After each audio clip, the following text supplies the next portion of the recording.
Hey, everybody, on this episode of Samp&Chance, we are going to get down with the big Deezol himself, Darnell Boone. He has shared the rings with the likes of Andre Ward and Kovalev. So if you want to hear those stories and what's coming up in the future, April 27th, you got to tune into the show. Samp&Chance and the Deezol out.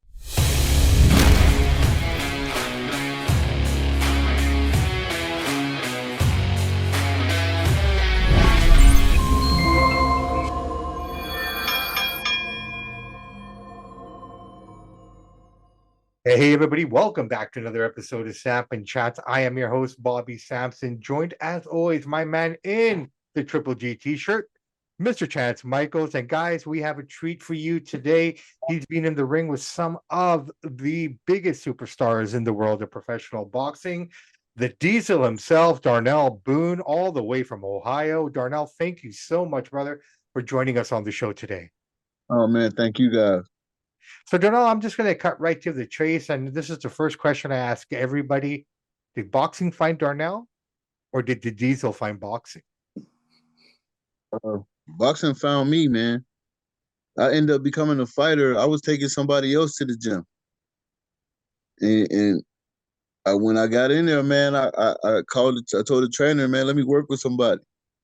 He said, "Who you gonna work with?" I said, "Just give me anybody." And then he walked away from me, and I guess I probably fell in love with the atmosphere of the whole thing because I didn't know it was a gym that was where I was. I seen people like jump roping and stuff, outside. So I'm like, what is that? But my little brother is the one who got me into it. He came to the house one day and he was asking could somebody take him to practice. I knew where like all the football teams, played at because I was in the streets a little bit. So I said, well, what team you play for? He said, no, I box. I said, you box? I'm the big brother. Like you box. I'm gonna take you to practice tomorrow because I want to see what you got. So we go to the gym. It's five of us. It's me, my cousin Marvin, my cousin Wayne, my cousin Andre, and my little brother, and my cousin Wayne. So we all go. It's five of us went to the gym together. And I think I might have just fell in love with the atmosphere, like right then and there. So I tell the trainer, I said, let me work with somebody. He said, no, we're not gonna let you work with nobody. I said, listen, there's only one or two things gonna happen. Either you're gonna whoop my ass or I'm gonna whoop his ass. He said, man, if people come in here, they say that, you know what I'm saying? We gotta wipe them all, the blood all everywhere. I said, it's okay. So my little brother got to working out and he was doing his thing. So when he wrap up, we about to leave out. I said, so what's up, man? You gonna let me work with somebody? He said, you really want to work? I said, yeah. So he said, Kels, suit up. So they suit up Kels.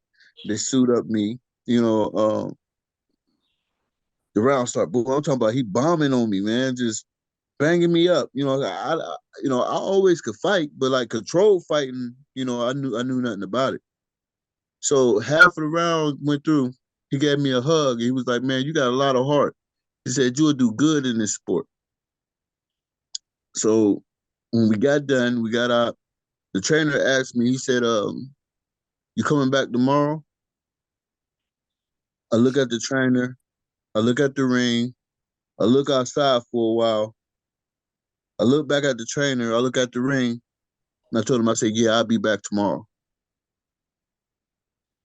That's awesome. That's awesome. So, if you don't mind sharing, what was that thought process? What were you thinking as you were staring at the ring outside? What was going through your head at that moment to kind of make that decision? Right then, it was like, did I really want to do this? Hmm. Because like I said, I didn't know about control fight. You know what I'm saying? I always could fight, and I never got banged up like that. So them second thoughts start going through your head.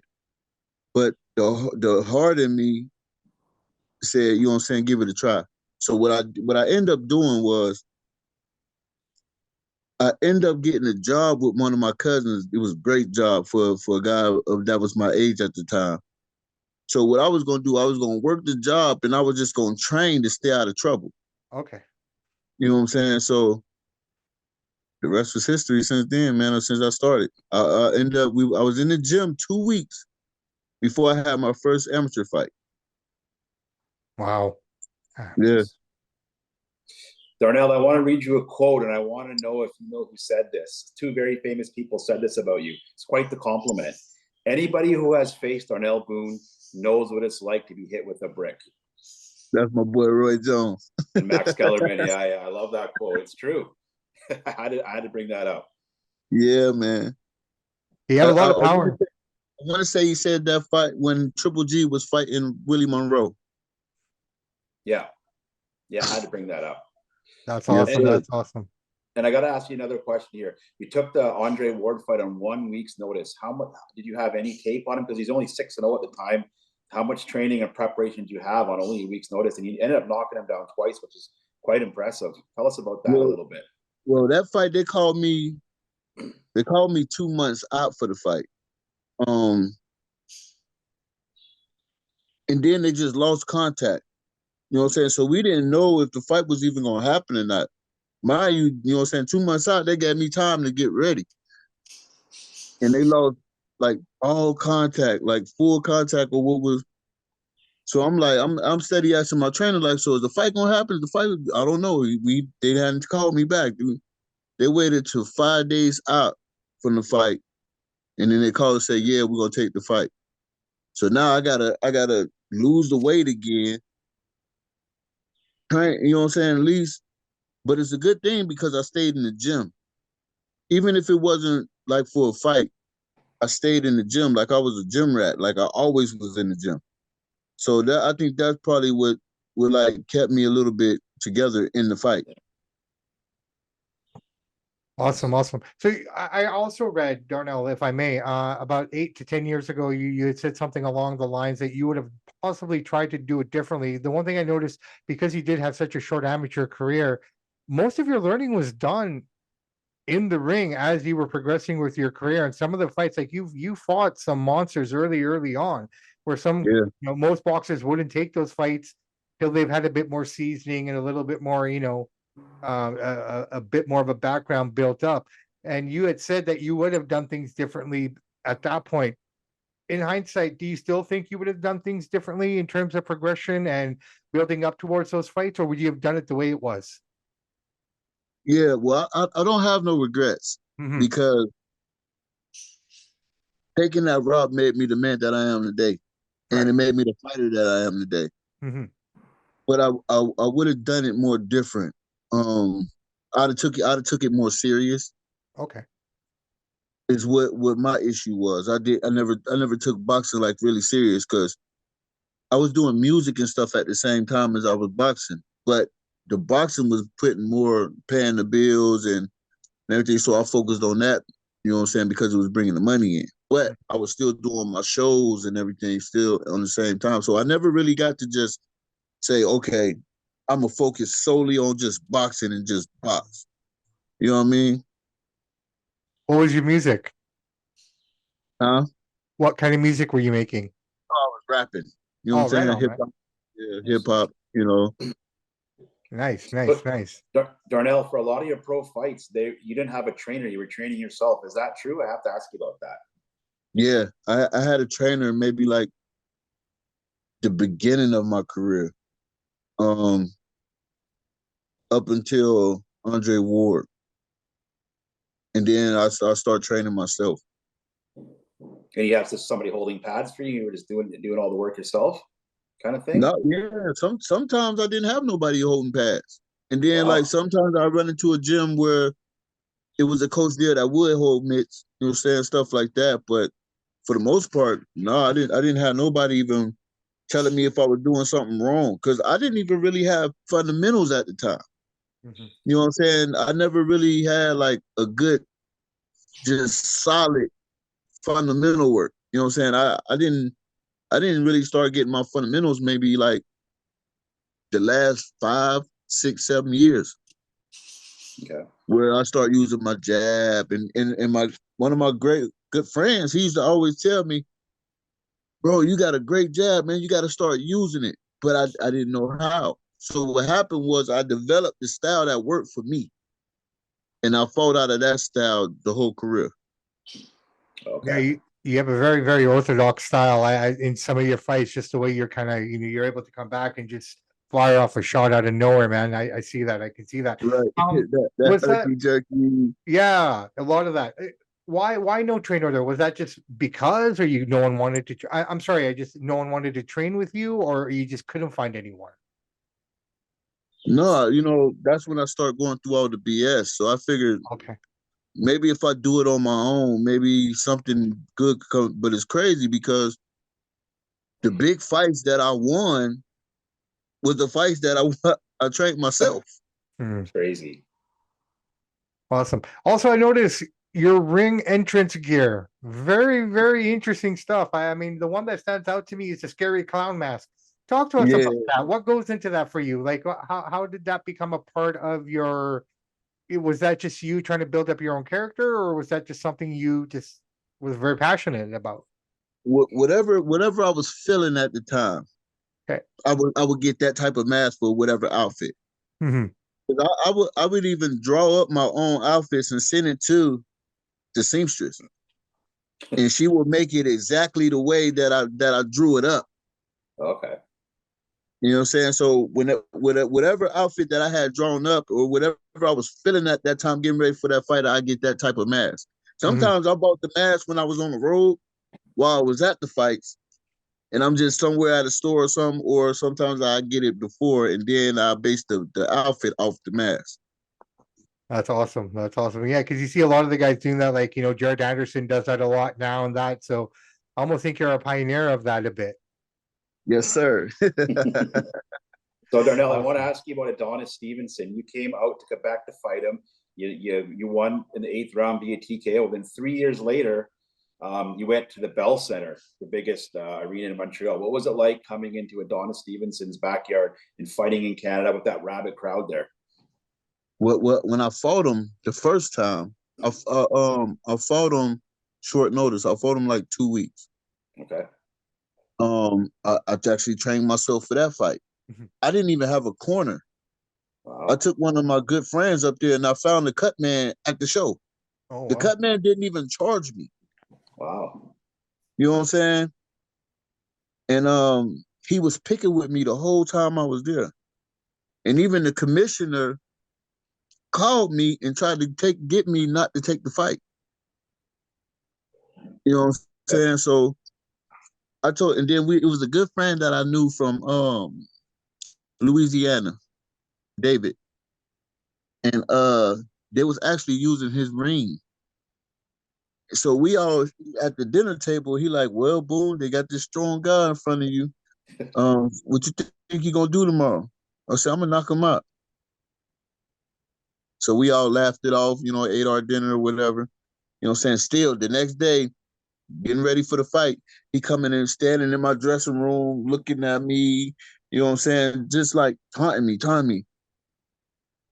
I said, okay, he don't even know what he about to get himself into. Yeah. So when I stopped him, he actually dropped me in the first round. Mm-hmm. You know what I'm saying? He dropped me in the first round. I come to the corner. I said, oh, man. I said, man, he done knocked me down. My homeboy tell me, he said, nah, he pushed you. I said, nah, man. He hit me dead center front of my forehead and I dropped, man. So now he giving me my water or whatever. And he like, he telling me what to do when I'm about to come out. So now I'm stand up because they said seconds out. I stand up. I'm starting to walk, and then I look back at him. He said, bro, it never happened. You know what I'm saying? Because I'm still thinking about the knockdown. Yeah. When I look, he said, bro, it never happened. And I went out there and I ended up knocking him out second round. You know what I'm saying? The second fight, they actually changed the weight on me. I signed my contract to fight him at 168. Okay. And they waited till I got to Canada. And the only reason why I even was going to fight him the second time, because we were supposed to fight for the vacant NABA title. Mm-hmm. So when we got to Canada, that's when all the shenanigans started. You know what I'm saying? The belt wasn't up for grabs. um, the promoter seen me at the breakfast table that morning, a weigh-ins, and said, you might as well eat because Adonis Stevenson is still 185. Mind you, that I signed my contract to fight him at 168. Now, Wow. if I pull out this fight, are they still gonna pay me? So this is all going through my head. So I end up fighting them because they paid a couple more dollars, which really wasn't enough. But I'm thinking, well, I'm in their country. You know what I'm saying? Everything is working for them. If I don't fight them, are they still gonna pay me? Yeah. You know what I'm saying? Yeah. So And how come there wasn't a third fight between you guys? Because he got you the first, you got him the first time, he got you the second time. I thought there should have been a third fight. yeah, they never called for a third. Then when they did call for the third, he ended up fighting Gvozdyk and ended up getting injured. Okay. Yeah, so that's what happened. And they even after the fight, you know what I'm saying? Cause we class heads in like the 4th round, but I didn't know my orbital bone was fractured. Oh. So all I know is that my eye was closing up during the fight, and he kept pawing at it, hitting it, and every time he hit it, it closed up more and more and more and more. So when he knocked me down, he hit me with a body shot that dropped me the first time. You know what I'm saying? It was the injury that I had when I fought John Pascal, and he hit me in that.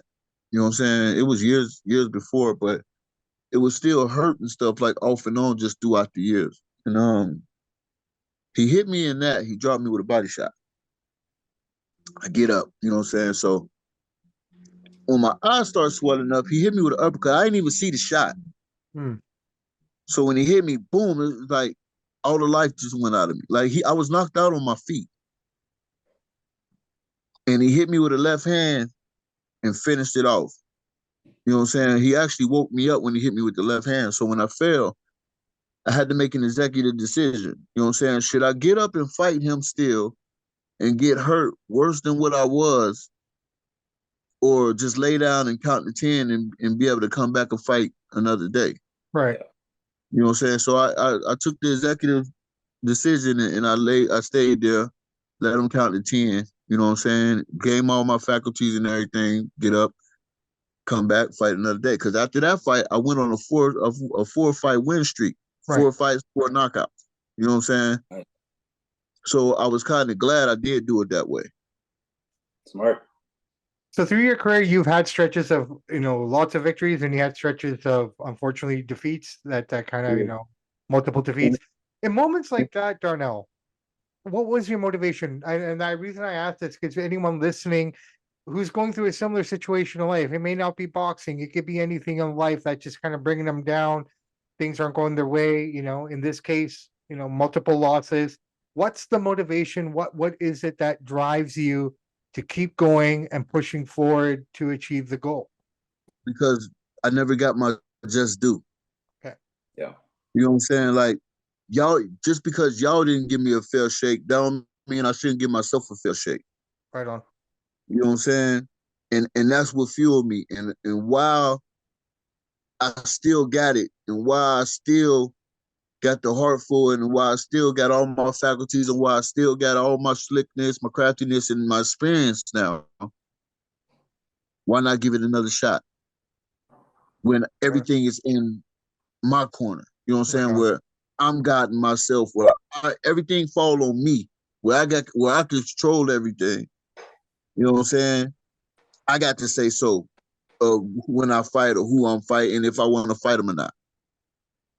Yeah. If you had the opportunity to share a message, a direct message with people who need to hear something positive from you, what would that be in terms for them to carry on? What would you tell them? I would tell them like this.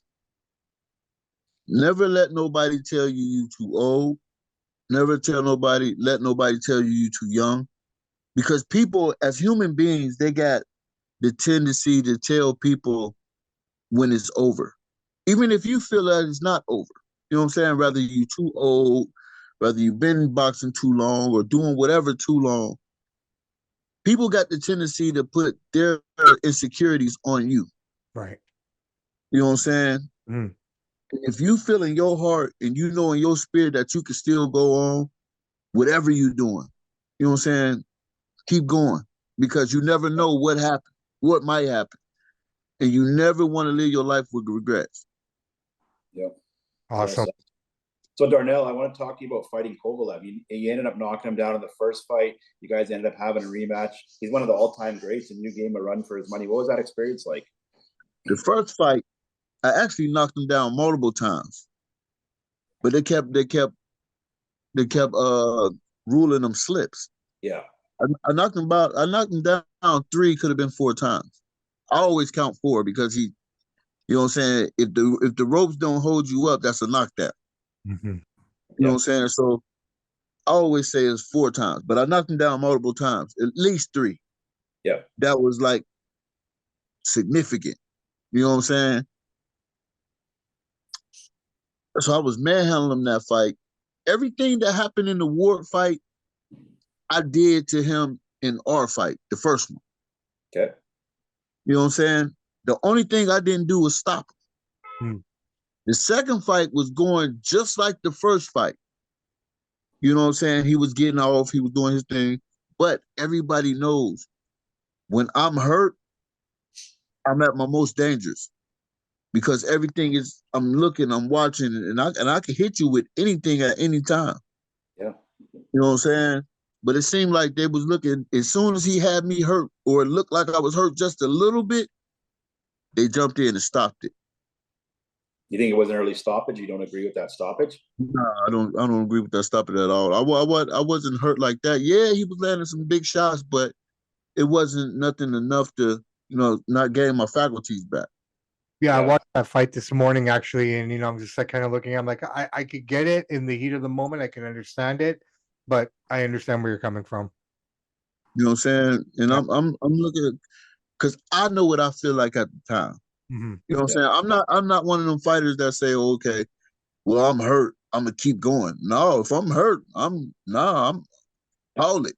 You know what I'm saying? Yeah. Throw the towel, something. If I can't continue, you see I can't continue. I know I can't continue. I'll come back to the corner and be like, stop this. You know what I'm saying? I'm not too macho and I'm not too hard up to say, nah, enough is enough. Yeah. You know what I'm saying? But I wasn't hurt. I was dazed, but I wasn't hurt enough for them to stop it like that. Oh, cool. They could have gave me a standing 8. Yeah. Or even, you know what I'm saying, ruled as a knockdown, and I'd have came back fighting like we just started. Well, in both the Kovalev's fights, the refs hurt you because in the first fight, you knocked him down about 3 times. They would have counted those. You easily would have won the fight. So, I mean, right. There's some fights that you lost. I felt you should have won against some of the big names too, right? You got the short end of the stick there. Yeah, it's a bunch of them, man. They didn't. It was so much money behind them. You know what I'm saying? Well, that's the thing. They got the more well-known names, right? That's part of it too. Right. Do you feel it was controversial then? They were trying to protect him? Yeah. You figured that'd have been his first loss. Yeah. Yeah. And he is coming out of nowhere, and these guys supposed to be elite and the top guys, and I'm coming out of nowhere, basically beating them, making them look silly. You know what I'm saying? They're not gonna do that. They're not gonna let the money get upset. Yep, I agree. So now that you've had a little time to sit back and kind of, watch boxing as a fan, how do you perceive boxing today in terms of where it's at and what's going on in the world of boxing? I'm glad they let know the good fights come that everybody want to see. You know what I'm saying? I'm glad about that. But nobody is really putting their O's on the line. You know what I'm saying? Nobody is really. It's all about the money now. It's all about the business side of it. Where before, like my era, everybody was fighting to be the best. Everybody was fighting to be that guy. Everybody was fighting to be the name. Everybody was fighting for legacy. Yeah. You know what I'm saying? Now it's more about the money. Mm-hmm. I get it, but what happened to you wanting to be the best? You know what I'm saying? It was like Mortal Kombat when you had to fight yourself up the bracket, you know what I'm saying, and get to the championship, and you fought all comers coming. You know what I'm saying? Now they get to pick and choose. Dudes is like staying even away from their mandatories. Mm-hmm. Yeah. So speaking of that, it being from the 168 world, and I think you might know where I'm going with this. The latest kerfuffle going on between Canelo and David Benavidez. David has now reached out to the Saudis to ask them to make this fight. What are your thoughts on the Canelo David Benavidez thing going on here? Canelo been fighting all the good guys since he was young. Mm-hmm. Exactly. Yeah. Now he like, shit, I didn't work my way here. Why do I gotta fight you because they wanted me to fight you? You know what I'm saying? Like, I get it. Everybody want him to fight. They want to see, which I still think he'll beat Benavidez. He like, well then pay me my money then. If y'all want me to fight, pay me for it. Yep. You know what I'm saying? I don't think it's a duck. He paved the way to get there. You know what I'm saying? You figure he ain't lost since Floyd. Well, Deezol. I mean, hey, it is what it is, man. He done work to get there. So now he got to say so. He could do whatever he want. He can even say forget everything and just retire. Yep. Mm-hmm. You know what I'm Darnell, saying? who are some of your favorite fighters to watch nowadays? Who do you get excited to Man, watch on TV? I like a couple fighters, man. My favorite though is Bud Crawford. Arrow was still well he out, but Tank Davis. I even like Ryan Garcia. Yeah. Canelo a little bit. I like Bivol.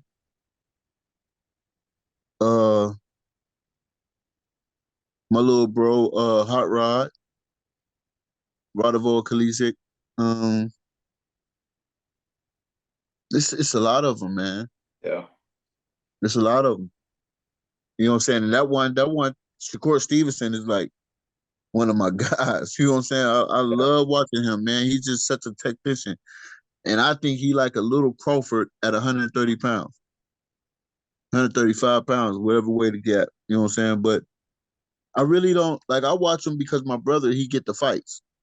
Okay. You know what I'm saying? Stuff like that.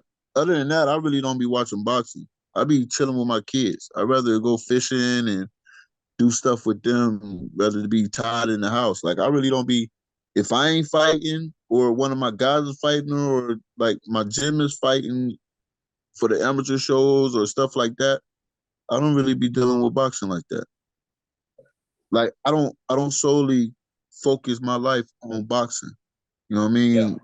We get bigger and better things to do. I'd rather create like awesome moments and stuff with my kids. Yeah. Or my fiance, you know what I'm saying? And doing stuff like that, chilling with the family, my mom, Mm-hmm. you know, my brothers, you know what I'm saying? I'd rather do stuff with them instead of, you know what I'm saying, chilling with boxing. I got it. But So like I said, I didn't go in the gym to be a fighter either. yeah, I was taking somebody else to the gym and became a fighter. and Worked how out pretty well for you though. That was a good decision. Yeah, it did. Want to ask you about April 27th. Is that a sign of the Deezol coming back, or are you just promoting your show? Listen, what happened was, listen, I went to the gym. You know what I'm saying? And I was contemplating retiring. And my little bro, Danny Rosenberger, he actually the main event on that card, and I'm the co-feature. And after we got done sparring, you know what I'm saying? Like I was feeling good this day. I was on. When we got done, he was like, bro, he said, like, you still got it, man. He like, man, you fighting like you 30. I said, for real? He said, yeah. He was like, man, he said, you look good today. And when I called him later, I said, I heard y'all having a show, man. Let me get on that. He said, oh yeah, you can get on the show. Nice. And that's what made me want to give myself another chance, like at least give it a serious run under my expense. You know what I'm saying? When I, like I said, when I got the control of everything, where I got to say so. You know what I'm saying? And I ain't got to worry about a manager, and I ain't got to worry about a promoter telling me what I can and what I can't do. Mm-hmm. So promote it, This man. show is taking place in Ohio. Yeah, it's in Ohio. And what weight class are you in? What are you going to be fighting at? I'm gonna fight cruiserweight coming back, Okay. and then I'm dropping all the way back down to 68. Oh wow. Okay, so we're talking a serious comeback here. Yeah, I'm gonna actually give myself a solid go. You know what I'm saying? Awesome, brother. Awesome. I Awesome. wish you all the best. I hope it's I successful don't, you for know, you. I don't care if it's like 3, 4 fights. If it's a year, Yeah. 2 years, Yeah. you know what I'm saying? I would know when my body say, you know what, it's time to give it up. You know what I'm saying? But I want to give myself a solid go. You know what I'm saying? And put everything that I should have put in the beginning and now. But I'm also more experienced now. Mm-hmm. I'm also smarter with it now. I'm still crafty. I'm working on new stuff. I'm always working on something. Every time I spar, I'm working on something. You know what I'm saying? Whether you get off or you don't get off, you know what I'm saying? I always tell them I'm always working on something. That's awesome. And how does your body feel at 44? Hitting the pads, hitting the weights, right? You still feel good and strong? The crazy part, bro, I feel great. Nice. I feel great. I don't even get sore. That muscle You know what I'm memory saying? coming back, right? Oh my God, bro. Listen, I feel great. Like, and I'm not just saying this because y'all on here, man. Listen, I feel good. No, I believe you. I feel good, man. Like I'm excited about this comeback.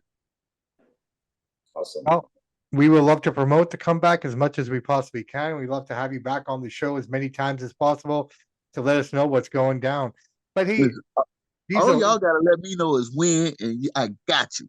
I oh, appreciate thank you it. so Thank you much. so Really much. appreciate that. But Deezol, this is the part of the show where we like to have a little fun with the guests. So Chance, if you're okay with it, is going to throw some names at you, and we just want right off the dome, man, what you think. You down? Yeah, let's get it. All right, let's All do right. it. Our Canadian brother from Montreal, John Pascal. He was a great dude, man. He was always cool. Even like when I went up and fought Schiller Hippolyte, he came to my dressing room and was talking to me. Man, he a cool dude. I like John. Cool. Adonis Stevenson. He was an asshole. You know what I'm saying? Like he really didn't like me after that first loss. So his whole thing was getting revenge. You know what I'm saying? Gotcha. Yeah. What So about he was an asshole. Sergey Kovalev? Kovalev was cool. I actually went to the fight with him and Ward, and I got to The talk first to one or him. the second one? Huh?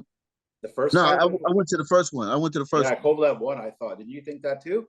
Yeah, I thought Kovalev won that one. Yeah. And then when I went out there and I fought Magomedov, I was talking to him Cool. when I was coming out of the tunnel. Kovalev was a cool dude, man. Everybody say he a butthole, but he was always cool with me. Cool. So I can't say what everybody else's experience was, only how he dealt with me. Cool. Andre Ward. Ward was cool. I don't like that he never really mentioned like what happened with me and him. You know what I'm saying? Like he always tried to stay away from it. Yeah, he does. You know what I'm saying? You got it come with the territory. You know what I'm saying? Like after you fought me, bro, you became the best. True. Because I took you through your adversity. And one more for you. Timothy Desert Storm Bradley. Timothy Bradley. He was a tough dude, man. I like Timothy Bradley. I used to like watching him fight, man. Yeah. I watched that fight with him and Provodnikov, man. Sheesh. That was a war. Yeah, that was crazy. Yeah, it was, man. That one almost left him brain dead almost. Probably. You know what I'm saying? But he started getting in that hyperbaric chamber, man, and brought him back. But let me tell you about that hyperbaric chamber. I used to get in that thing 2 hours a day. Oh wow. That's What's it like in there? Man, beautiful, man. You get out that thing feeling refreshed. Okay, cool. Yeah, I was getting in that hyperbaric chamber 2 hours a day for a whole year straight, and I got asthma. And I didn't even have to use my asthma pumps or nothing. Oh wow, it's pretty amazing. You have asthma. You're still a professional fighter. You know that's. Right. I take my puffs in the gym and get everybody be like, you got asthma? Like, yeah, man. How do you be fighting like that? I give me my 2 puffs, man. I can go all day. Awesome. Awesome. I In love it. 54 professional fights, who would you say was the hardest punch you ever took? The hardest punch I ever took was sparring. I was sparring Danny Green. Oh, okay. Yeah, I had helped him get for one of his last fights that he had. He was fighting Danny Santiago. Hmm. And they had brought me in because they thought I had a style like him until I got over there. You know what I'm saying? We actually get to sparring. They're like, oh no, we don't need that type of style. This is what type of style we need. So they gave me a CD so I could watch Danny's style and I had to mimic him. But you know what I'm saying? I even told them what round he was gonna knock him out in. And he ended up stopping him like the same exact round that I told him he was gonna stop him in. Wow, That's awesome. that's cool. Brother, we want to say thank you so much for coming on today. We really, really appreciate you taking out the time, Yeah. sharing with us the future and telling us about the past. One last thing before we let you go. What's the Deezol's message to the world today? Message to the Deezol's message to the world, man, is just keep grinding. You know what I'm saying? You never know what may happen.